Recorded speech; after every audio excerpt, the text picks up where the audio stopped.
Yo, kali ini gue bakal lanjutin ya untuk cerita dari light novel Classroom of the Elite volume ke-6 nya. Buat kalian yang belum nonton volume sebelumnya, cek aja di playlist di deskripsi video ya.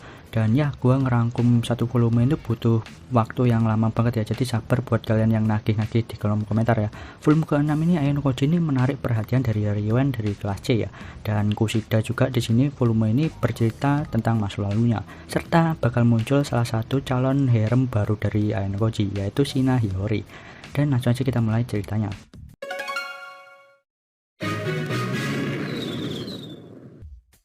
Cerita berlatar setelah ujian khusus festival olahraga pada pertengahan Oktober yang sudah memasuki musim dingin. Sudah saatnya bagi ketua OSIS Manabu untuk melepas jabatannya. Nah, ketua OSIS Manabu ini setelah berpidato ya, dia itu menyerahkan gelar ketua OSISnya ke adik kelasnya yang merupakan wakil ketua OSIS di kelas 2, yaitu Nagumo Miyabi. Nagumo ini berpidato dengan terang-terangan dan berkata kalau dia itu akan merombak besar-besaran sistem sekolah dari yang awalnya itu persaingan antara kelas jadi persaingan antara individu. Dengan itu murid yang punya kekuatan akan naik ke atas dan murid yang lemah akan jatuh ke bawah, dan acara pelantikan selesai setelah itu. Saat ini murid di kelas D itu meningkat secara signifikan ya daripada sebelum awal masuk sekolah dulu. Terutama perubahan yang besar itu terjadi pada Sudo. Sekarang dia udah jadi good boy ya, udah nggak sering terlambat dan memperhatikan pelajaran. Ya, si Sudo ini termotivasi pengen dipandang baik di matanya Horikita ya. Dan reputasi si Ayano Koji di kelas D juga itu mulai meningkat tentu aja ya berkat festival olahraga sebelumnya. Awalnya Ayano Koji yang sering berpergian dengan Yamauchi dan Ikki, Ayano Koji itu mulai dijauhi oleh mereka. Awalnya Yamauchi dan Ikki itu mengira kalau si Ayano Koji itu sama dengan mereka yang tidak memiliki bakat apapun ya. Tapi setelah melihat lari Ayano Koji di festival olahraga, penilaian mereka terhadap Ayano Koji itu berubah. Horikita yang menyadari itu mengejek dan menertawakan si Ayano Koji yang dijauhi oleh Yamauchi dan Ikki ya. Di saat Ayano Koji lagi di kelas, Karuizawa itu melirik seolah memberikan suatu tanda ke Ayano Koji. Dan setelah itu Karuizawa itu keluar dari kelas untuk istirahat makan siang. Sesaat setelah itu ada perempuan yang mendekati Ayano Koji. Dia adalah Sato Maya. Sato itu adalah teman dekat dari Karuizawa. Sato itu ingin berbicara dengan Ayano Koji dan mengajaknya untuk berbicara di koridor yang sepi di luar kelas. Sato itu langsung bertanya ke Ayano Koji, apakah saat ini Ayano Koji itu sedang berpacaran dengan seseorang? Tapi Ayano Koji di sini menjawab tidak ya. Dan dalam hatinya Ayano Koji, dia itu curiga ya kalau saat ini dia itu lagi dijebak. Dan Ayano Koji pun memperhatikan sekeliling dengan waspada ya. Dan Sato di sini sedikit senyum bahagia mendengar jawaban dari Ayano Koji yang nggak punya pacar ya saat ini. Dan Sato itu meminta nomor HP-nya si Ayano Koji. Ayano Koji nggak keberatan memberikan nomor HP-nya dan setelah itu mereka itu bertukaran nomor HP ya. Ayano Koji itu menanyakan alasannya kenapa Sato itu minta nomornya secara tiba-tiba. Sato dengan tersipu malu tuh menjawab kalau Ayano Koji pas lari di festival olahraga, pas itu Ayano Koji itu nampak keren ya. Dan menurut Sato, kalau Ayano Koji dilihat lebih dekat lagi, wajahnya itu bahkan lebih tampan daripada Hirata. Setelah mengatakan itu, Sato itu berlari dengan tersipu malu ya. Malam harinya Karuizawa itu langsung menelpon Ayano Koji untuk menginterogasi si Ayano Koji. Karuizawa bertanya apakah Sato telah menembak Ayano Koji. Ayano Koji itu terkejut kalau Karuizawa itu tahu pertemuannya dengan Sato dan menganggap jaringan anak perempuan itu lebih cepat ketimbang internet. Sato sendiri itu udah bilang ke semua perempuan di kelas D kalau dia tuh sedang tertarik kepada Ayano Koji. Sato ini seolah udah ngecap kalau Ayano Koji adalah incerannya ya gitu kepada semua perempuan di kelas D ya. Karuizawa itu gelisah dan penasaran bagaimana Ayano Koji akan menanggapi Sato ke depannya. Tapi Ayano Koji sendiri itu nggak berencana untuk menerima pengakuan Sato kalau itu terjadi. Dan Ayano Koji sendiri itu nggak punya perasaan apapun ke Sato. Dan setelah itu Karuizawa itu tenang ya. Setelah itu Ayano Koji meminta Karuizawa untuk menghapus semua riwayat teleponnya dan SMS-nya dengan Ayano Koji ya. Dan setelah itu mereka mengakhiri teleponnya. Dan mulai besok harinya Tsubashira Sensei itu mengumumkan nilai ujian tengah semester mereka. Nilai yang diumumkan ini adalah nilai hasil yang dikumpulkan saat festival olahraga dan digabung dengan hasil ujian tulis. Ternyata di kelas D sendiri tuh nggak ada yang menempati nilai yang ada di bawah garis merah, yang artinya nggak ada yang dikeluarkan di kelas D ya. Sudo yang awalnya ada di peringkat terbawah di kelas D berhasil naik 12 tingkat dari 40 siswa ya. Nah, karena kontribusi dari Sudo di festival olahraga lah yang membuatnya naik peringkat ini. Tsubashira Sensei itu memuji kelas D karena selama 3 tahun Tsubashira Sensei mengajar, Tsubashira Sensei itu belum pernah melihat kalau kelas D yang masih bertahan sampai sejauh ini dan belum ada yang dikeluarkan dari kelas pada tahap ini ya. Setelah itu Tsubashira Sensei menjelaskan kalau berikutnya akan diadakan ujian khusus lagi, yaitu ujian Paper Sevel. Ujian kali ini adalah ujian berpasangan dengan 2 orang. Untuk peraturannya kalian bisa baca sendiri ya, karena kalau aku baca kan bakal lama nanti durasinya. Kalian baca dan pahami untuk peraturan aturannya, udah kurangkum nih ya.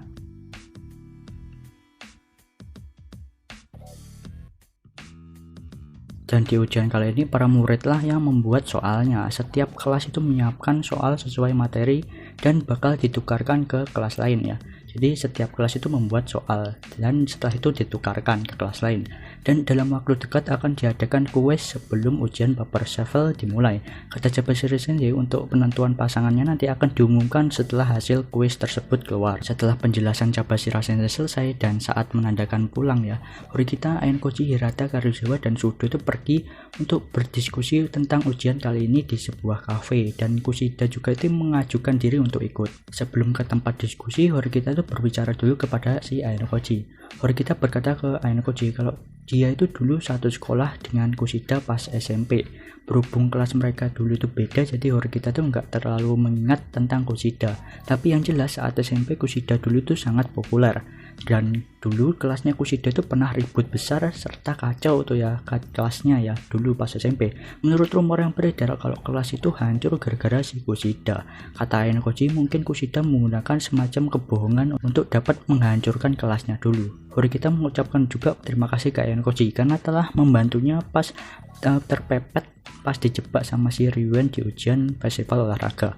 Horikita tanya ke Ayano Koji gimana dia tuh bisa dapat rekaman suaranya si Ryuen. Karena Horikita nggak tahu tentang insiden di kapal yang Karuizawa dibully sama Manabe, jadi Ayano Koji di sini menyembunyikan kebenarannya dan berkata kalau dia itu sudah berusaha keras untuk mendapatkan rekaman tersebut ya tanpa menceritakan intinya.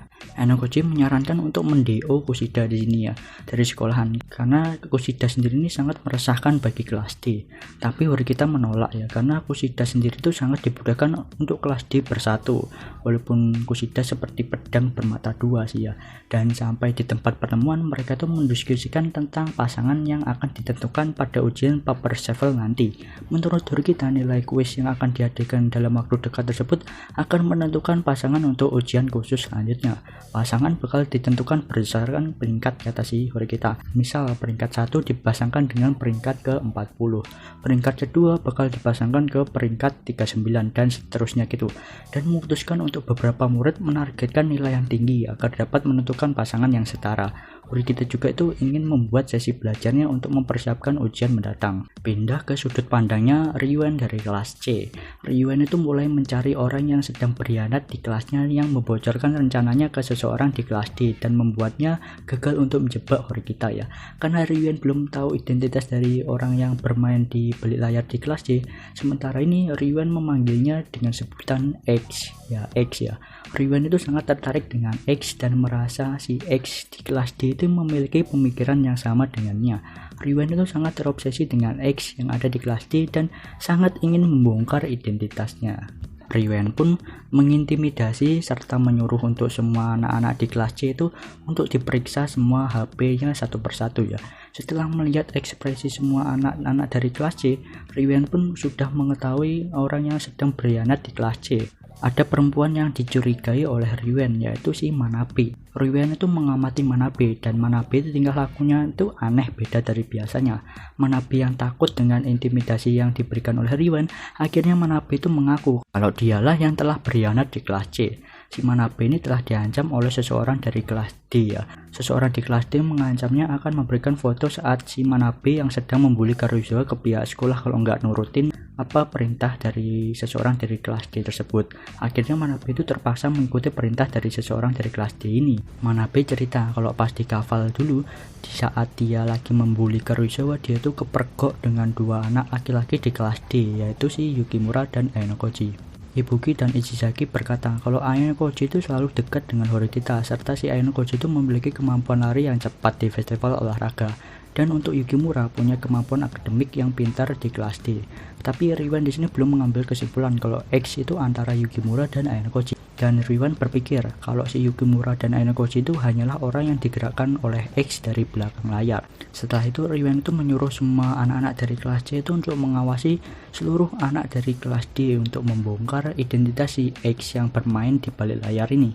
Di hari yang lain, kelas D itu sedang membahas kuis yang akan diadakan ya, dipimpin oleh Hirata dan Horikita yang ikut ke depan kelas untuk menjelaskan ke semua murid yang ada di kelas D tentang kuis yang akan dilakukan besok adalah kuis untuk menentukan pasangan di ujian paper Sevel ya. Pasangan ditentukan dari peringkat nilai terbawah akan dipasangkan dengan nilai teratas. Horikita dan Hirata itu memutuskan untuk anak-anak yang pintar itu menyesuaikan nilainya ya, jangan terlalu tinggi-tinggi untuk nilai yang akan diadakan pada kuis nanti. Keesokan harinya tibalah saat kuis dimulai. Sebelum itu Cabasiran Sensei itu berkata kalau kelas D akan berhadapan dengan kelas C di ujian paper Sevel nanti, yang artinya kelas C dan kelas D itu bakal tukeran soal yang dibuat masing-masing kelas ya. Dan untuk kelas A sendiri bakal ngelas lawan kelas B ya tentu aja ya. Dengan itu dilanjutkan dengan mengerjakan kuis. Setelah itu kuis itu selesai. Saatnya menentukan pasangan dari hasil kuis yang diperoleh. Hasilnya kayak gini ya. Sebagian hasil dari pasangan sesuai yang direncanakan dengan Hirata dan Horikita. Ayano-koji sendiri berpasangan dengan si Sato ya. Dalam hatinya Ayano-koji berkata, ternyata Dewa itu punya selera humor yang jelek ya. Sato pun menoleh ke arah Ayano-koji dengan senyuman manisnya. Setelah tahu setiap pasangan, akhirnya Hirata, Kushida, Horikita tuh yang mempunyai nilai bagus di kelas D mengadakan sesi belajar ya. Di saat itu ada Miyake dan Hashibi yang datang ke Horikita. Mereka itu adalah pasangan di ujian paper Sevel mendatang. Mereka itu bilang kalau nggak cocok sama semua sesi belajar yang diadakan dan meminta saran dari Horikita.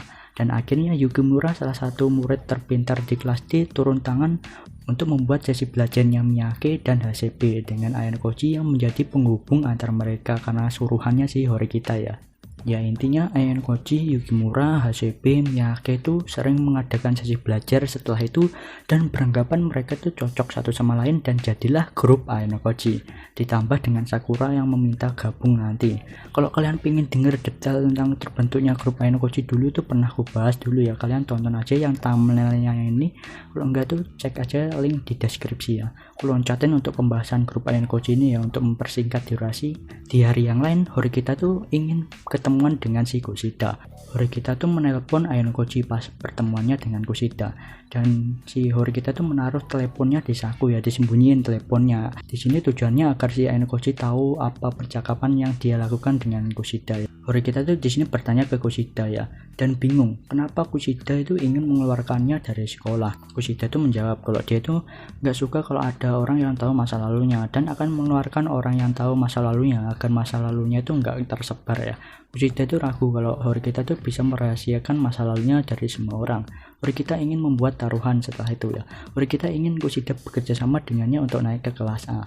Taruhannya sendiri akan dilakukan di ujian selanjutnya, taruhan antara nilai pelajaran.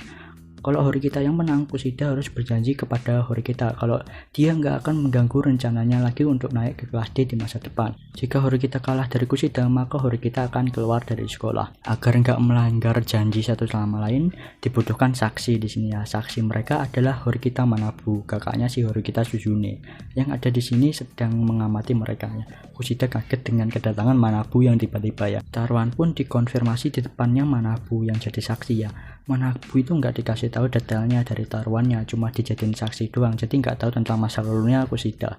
Horikita tuh meminta Kushida untuk bebas menentukan pelajaran apa yang akan mereka taruhkan pada ujian mendatang. Kushida itu menyadari kalau Horikita saat ini itu sedang menelpon Ayano-koji. Kushida itu meminta Ayano-koji untuk datang juga ke tempat mereka. Ternyata Kushida itu ingin menambah taruhannya, yaitu jika si Kushida menang maka Horikita sekaligus Ayano-koji harus keluar bersamaan dari sekolah kalau si Kushida menang. Horikita menolak untuk melibatkan Ayano-koji di sini, tapi si Ayano-koji itu menerima untuk dirinya dijadikan taruhan. Tapi dengan syarat Kushida tuh harus menceritakan secara detail masa lalunya pas SMP. Kushida pun cerita kalau pas SMP dulu dia tuh pengen menonjol dan populer. Kushida pun memutuskan untuk memasang topeng perempuan yang baik kepada semua orang dan sangat diandalkan semua orang. Kushida ini istilahnya berakting untuk jadi orang baik di mata orang ya, agar disukai banyak orang. Aslinya sikapnya tuh nggak gitu sih ya. Semakin lama Kushida tuh lelah untuk menjadi orang yang baik dan lembut ke semua orang. Dia pun melampiaskan stresnya dengan menulis unek-uneknya di sebuah situs blog yang dia buat dulu. Blog tersebut dinamai secara anonim. Berkat blog tersebut Kushida tuh dapat mempertahankan dirinya dan melepaskan stresnya. Kushida itu menulis kemuakannya terhadap teman sekelasnya ya. Suatu hari secara nggak sengaja situs blog tersebut ditemukan oleh salah satu temannya. Walaupun nama blognya itu anonim, tapi isi dari blog tersebut itu relate dengan kondisi yang pernah teman sekelasnya alami. Jadi teman sekelasnya meyakini kalau blog itu adalah milik Kushida. Dan semenjak setelah itu sikap teman-temannya Kushida, teman sekelasnya itu jadi berubah ya. Kushida itu jadi dibenci dan dikucilkan oleh teman sekelasnya. Setelah itu Kushida itu udah bodo amat, kayak lebih baik ku hancurkan aja kelas ini semuanya ya, biar semuanya hancur dan kacau. Kushida itu menggunakan kebenaran untuk menghancurkan kelasnya. Kan Kushida ini sering menjadi tempat curhat untuk teman sekelasnya ya. Jadi Kushida itu tahu aib dan rahasia setiap teman-teman sekelasnya. Kushida pun membongkar dan menyebar setiap aib atau rahasia teman sekelasnya ya. Jadi kelasnya itu jadi kacau karena aib mereka tersebar dan kelasnya itu pun hancur. Kebenaran merupakan senjata yang mengerikan daripada kebohongan, kata si Kushida. Kushida itu memutuskan untuk duel adu nilai dalam mata pelajaran matematika. Setelah itu di malam hari di grup chatnya Ainokoji ya, grup Ainokoji memutuskan kalau besok mereka akan nonton film di bioskop bersama. Di malam itu Ainokoji meminta Karuizawa melakukan sesuatu untuk diskusi yang akan mereka lakukan pada besok malam ya. Karuizawa bingung dengan perintahnya ya, kenapa harus melakukan itu. Tapi si Ainokoji itu tentu aja nggak ngejawab ya, dan berkata akan menjelaskan semuanya ketika semuanya berakhir. Setelah itu Karuizawa itu mengirim stiker kue stroberi di chatnya si Ainokoji. Ternyata Karuizawa tahu kalau hari ini Ainokoji sedang berulang tahun. Di foto profil aplikasi chat mereka terdapat tanggal lahirnya masing-masing ya. Mungkin Karuizawa itu tahu tanggal lahirnya Ainokoji dari sana. Dan Ainokoji itu balik melihat foto profil Karuizawa. Di sana tertulis kalau Karuizawa itu bakal berulang tahun pada 8 Maret. Ainokoji akan mengingatnya dan berniat membalasnya suatu saat nanti.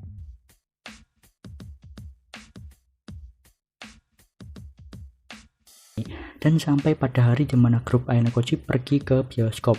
Pas sampai di bioskop itu di sana ada perempuan yang memanggil nama Ainokoji. Dia adalah si Sato ya. Sato mengatakan kalau Karuizawa lah yang mengajaknya untuk nonton bioskop pada hari ini. Jadi mereka datang untuk menonton film bioskop ya.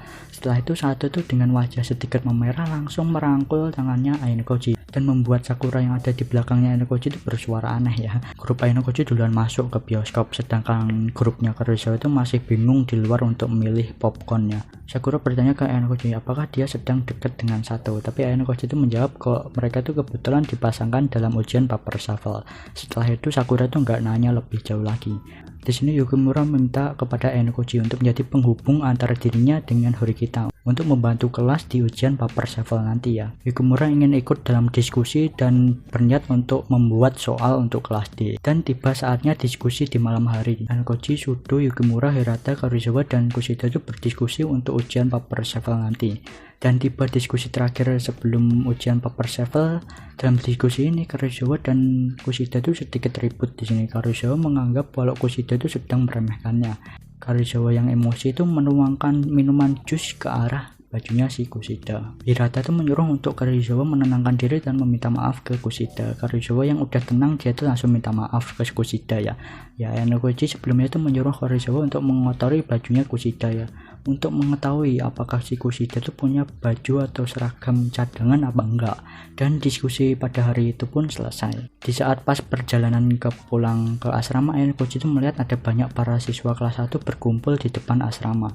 Keributan tersebut terjadi karena ada surat yang isinya tentang rumor Ichinose yang mendapatkan poin secara ilegal, dan di surat tersebut terdapat nama Riwen. Yang lainnya itu beranggapan kalau rumor tersebut disebar oleh Riwen ya. Ichinose membuktikan kalau dia tuh nggak ngumpulin poin secara ilegal dengan cara menyuruh pihak sekolah untuk memeriksa poinnya.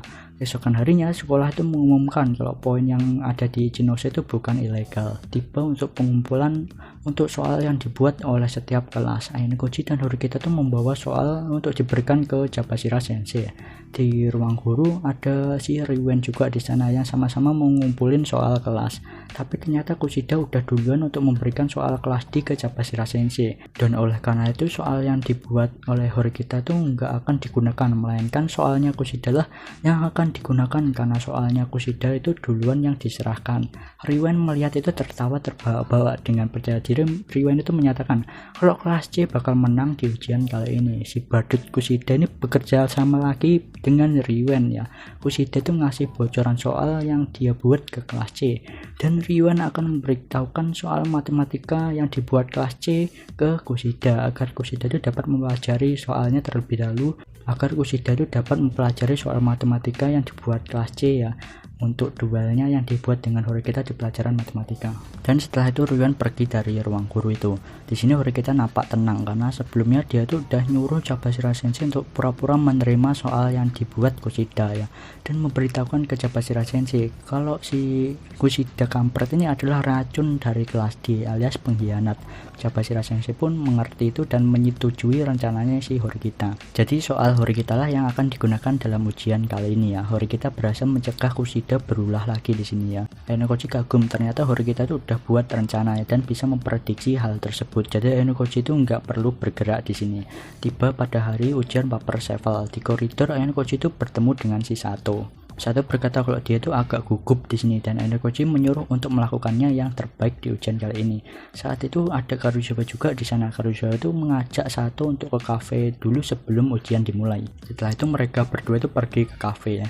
Hirata yang tiba-tiba muncul berkata, ternyata Karuizawa juga bisa berekspresi cemburu seperti itu. Hirata tahu kalau Karuizawa belakangan ini lebih dekat dengan Ainokoji. Dan Hirata juga tahu dari Hiyori dari kelas C kalau Riwen itu telah mengincar salah satu orang di kelas D yang bertindak di balik layar. Dan Hirata itu berkata kalau orang yang telah diincar oleh Riwen itu adalah Ainokoji, bukan. Hirata itu tahu kalau Ainokoji adalah orang yang sedang diincar sama si Riwen dari kelas C karena bergerak di balik layar. Dan Hirata itu menawarkan bantuan kalau semisal Ainokoji ada masalah sewaktu-waktu. Setelah itu ujian pun dimulai. Kelas D itu mulai mengerjakan ujian yang dibuat oleh kelas C. Kushida di sini kaget lihat soal yang diberikan karena beda dengan soal yang diberikan oleh si Riwen ya. Ternyata soal yang diberikan oleh Riwen ke Kushida itu nggak sama ya. Setelah ujian selesai, Horikita tuh berkata paling enggak dia tuh memprediksi nilainya dapat 98 di matematika. Kushida dengan ekspresi lemasnya dia itu berkata paling enggak mendapatkan nilai sekitar 80 di matematika. Mereka itu memprediksi nilai masing-masingnya. Dengan ini Horikita menang dalam taruhan ini. Horikita itu mengajak Kushida berjabat tangan. Kushida itu berkata nggak akan mengganggu Horikita lagi ke depannya, tapi Kushida itu nggak akan pernah bekerja sama dengan Horikita. Kushida itu mengabaikan jabat tangan dari si Horikita. Kebencian si Kushida terhadap Horikita itu meningkat lebih dari sebelumnya ya. Kushida itu mau menghampiri Riwen karena Riwen itu melanggar perjanjian dengannya ya. Riwen tahu kalau soalnya si Kushida itu nggak dipakai pas ujian nanti. Itulah yang membuat perjanjian mereka itu nggak sah ya, dan batal perjanjiannya. Gara-gara hal tersebut banyak dari kelas C yang hampir kena drop out ya.